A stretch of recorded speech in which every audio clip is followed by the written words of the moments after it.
כן, שלום לכולם. תוכניתנו הפעם יישור כנף שמאלית אחורית.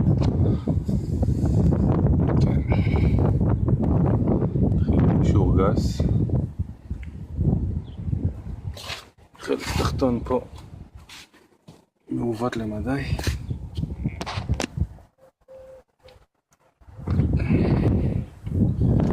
יאללה, נתחיל לדפוק קצת ואז נצלם תוצאות. קצת דפיקות.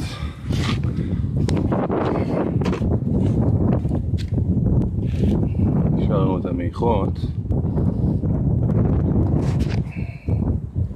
בצורה גסה וכללית.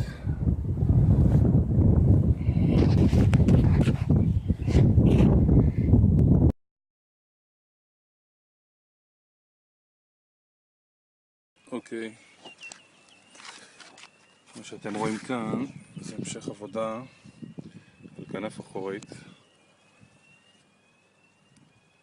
הרעיון זה להביא את זה למצב כמה שיותר ישר, כמה שפחות שפכטל בונדו.